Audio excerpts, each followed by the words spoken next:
Josué, chapitre 2.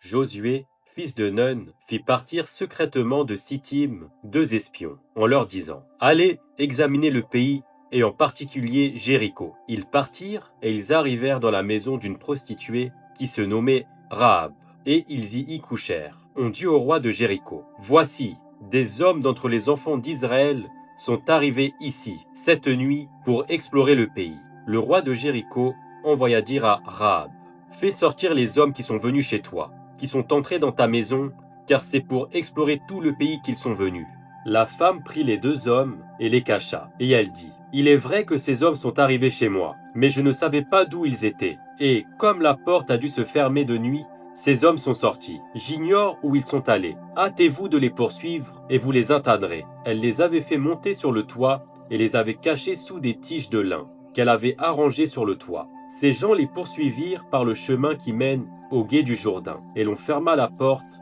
après qu'ils furent sortis.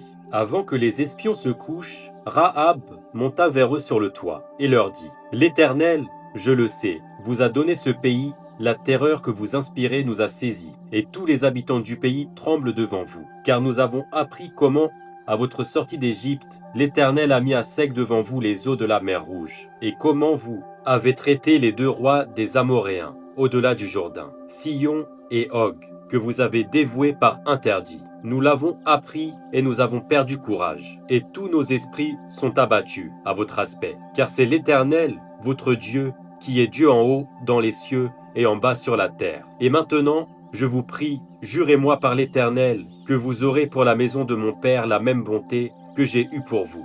Donnez-moi l'assurance que vous laisserez vivre mon père, ma mère, mes frères, mes sœurs et tous ceux qui leur appartiennent, et que vous nous sauverez de la mort. » Ces hommes lui répondirent « Nous sommes prêts à mourir pour vous si vous ne divulguez pas ce qui nous concerne. Et quand l'Éternel nous donnera le pays, nous agirons envers toi avec bonté et fidélité. » Elle les fit descendre avec une corde par la fenêtre, car la maison qu'elle habitait était sur la muraille de la ville. Elle leur dit « Allez du côté de la montagne, de peur que ceux qui vous poursuivent ne vous rencontrent. Cachez-vous là pendant 3 jours, jusqu'à ce qu'ils soient de retour. Après cela, vous suivrez votre chemin. » Ces hommes lui dirent « Voici de quelle manière nous serons quittes du serment que tu nous as fait faire. À notre entrée dans le pays, attache ce cordon de fil cramoisi à la fenêtre par laquelle tu nous fais descendre, et recueille auprès de toi dans la maison de ton père, ta mère, tes frères et toute la famille de ton père. Si quelqu'un d'eux sort de la porte de ta maison pour aller dehors, son sang retombera sur sa tête,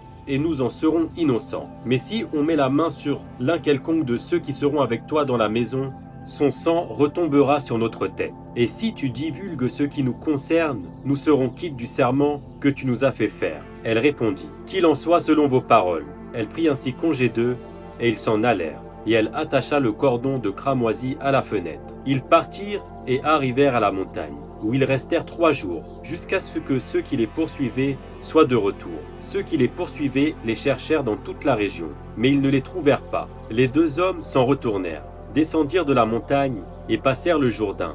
Ils vinrent auprès de Josué, fils de Nun, et lui racontèrent tout ce qui leur était arrivé. Ils dirent à Josué « Certainement, l'Éternel a livré tout le pays entre nos mains, et même tous les habitants du pays tremblent devant nous.